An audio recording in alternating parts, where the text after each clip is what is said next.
Hi! Ako po si Doc Elaine, isang internist diabetologist from Tarlac. Welcome sa Diabetes Essentials video series. Dito, tatalakayin natin ang mga mahalagang kaalaman para mas maintindihan ng diabetes at kung paano maaalagaan araw-araw. Kasama sa pag-uusapan natin, ano ang diabetes?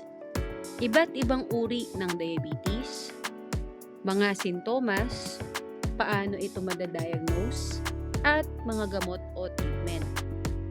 Paano ito maiiwasan at paano mamuhay ng maayos kahit may diabetes. At syempre, lilinawin din natin ang ilang myths o maling akala tungkol sa diabetes. Alam mo ba na ayon sa International Diabetes Federation or IDF, mahigit 4 na milyon Pilipino ang may diabetes as of 2021. At marami sa kanila hindi pa alam na may diabetes na sila. Ang diabetes ay isa sa mga top causes ng pagkabulag, dialysis, at amputation sa bansa. Kaya mahalaga ang tamang kaalaman para maagapan at mapangalagaan ang kalusugan. Ano ang diabetes? Ang diabetes ay isang chronic health condition kung saan mataas ang level ng asukal o glucose sa dugo. Normal lang na may glucose tayo sa dugo dahil ito ang source ng energy ng ating katawan.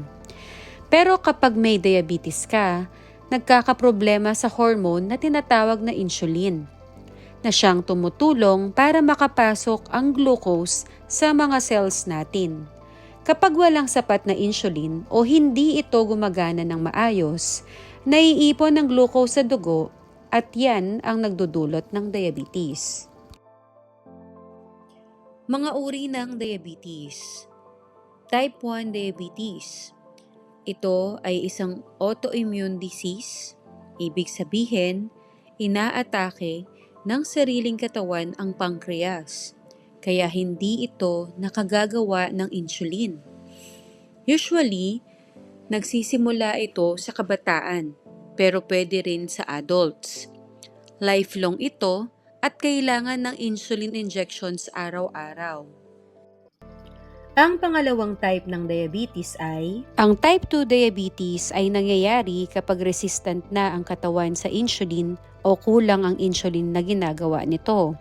Dahil dito, hindi makapasok ang sugar sa cells kaya tumataas ang blood sugar. Karaniwan ito sa adults, lalo na kung overweight or obese, kulang sa galaw o hindi nag-exercise at may family history ng diabetes. Pero good news, kayang kontrolin sa healthy lifestyle, gamot at regular na check-up. Ang pangatlong uri ng diabetes ay ang gestational diabetes. Isa itong uri ng diabetes na lumalabas habang buntis. Dahil sa hormones ng pagbubuntis, hindi na gumagana ng maayos ang insulin sa katawan. Kaya tumataas ang blood sugar. Madalas, nawawala ito after manganak, pero pwedeng magdulot ng health risks sa nanay at kay baby. Kaya mahalaga ang prenatal check-up, healthy diet, at blood sugar monitoring. Paano malalaman kung may diabetes ka? Blood test ang main way para ma-check ito. Una, fasting blood sugar. Kinukuha after 8 hours na walang kinain ang isang tao o pasyente. 126 mg per deciliter pataas ay may posibilidad na may diabetes ka. Pangalawa, HbA1c test. Tinatansya ang average blood sugar sa loob ng 3 buwan. 6.5% o mas mataas ay may posibilidad na may diabetes. Pangatlo ay oral glucose tolerance test. Tinetest kung paano tumutugon ang katawan sa glucose. Binibigyan ng asukal na inumin, tapos kukuhanan ng dugo after 2 hours. 200 mg per deciliter o mas mataas ay may posibilidad na may diabetes. Ang apat, random plasma glucose. Kinukuha kahit anong oras, kahit kakakain mo pa lang. Ang 200 mg per deciliter o mas mataas na may kasamang sintomas katulad ng madalas na pag-ihi, laging gutom, palaging uhaw, mabilis na pagpayat, ay may posibilidad na may diabetes ka. Ayon sa American Diabetes Association, ito ang standard values para sa diagnosis ng diabetes. Kaya magpa-test kung may risk factors o merong nararamdamang mga sintomas. Narito ang mga karaniwang sintomas ng diabetes. Madalas na pag-ihi, matinding uhaw, palaging gutom, pangangayayat kahit kumakain, palaging pagod, lumalabo ang paningin, mabagal gumaling ang mga sugat, pamamanhid o pagkirot ng kamay at mga paa. Pero ingat, hindi lahat may sintomas. Maraming tao ang may diabetes pero hindi nila alam dahil walang nararamdamang kakaiba. Kaya mahalaga ang regular na check-up at blood test, lalo na kung may kamag-anak ka or may family history ka ng diabetes. Kahit may diabetes ka, pwedeng mamuhay ng normal, basta marunong mag-alaga sa sarili. Narito ang 5 pamamaraan upang maalagaan ang iyong pangangatawan. Una, kumain ka ng tama. Pangalawa, mag-ehersisyo. Pangatlo, uminom ng iyong mga gamot. Pang-apat, mag-monitor ka ng iyong blood sugar regularly. At pang-5, magpatingin ka ng regular sa iyong doktor. Sa tamang gabay, kaya mong kontrolin ang diabetes. Maaari nating gamitin ang pinggang Pinoy bilang guide sa pagkain.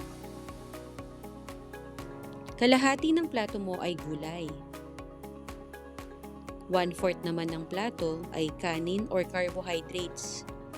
Ito ay ang mga kanin, tinapay, mga root crops or kamote, kalabasa, mais,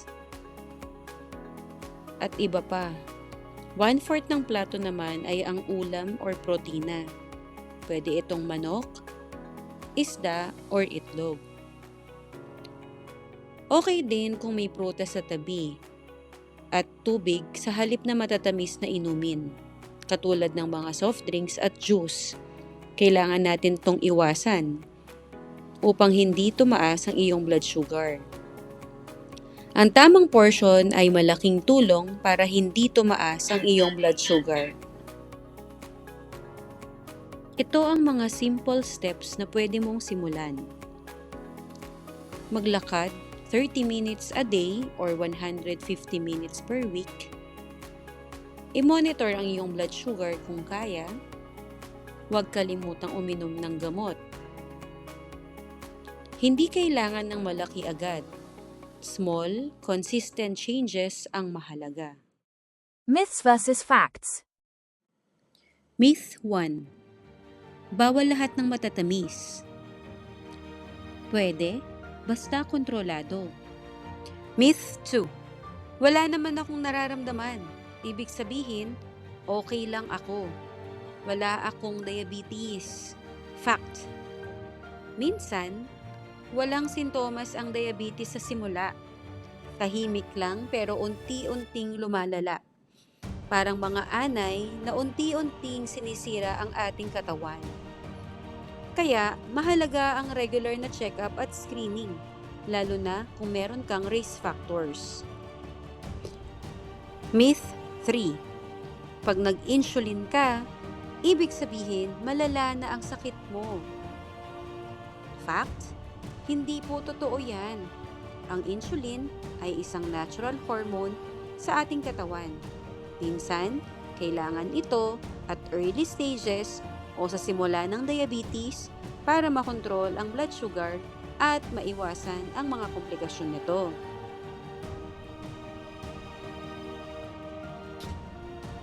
Muli, this is Dr. Elaine. Tandaan, kayang iwasan o kontrolin ang diabetes. Magpa-check up, alagaan ang kalusugan. Maraming salamat!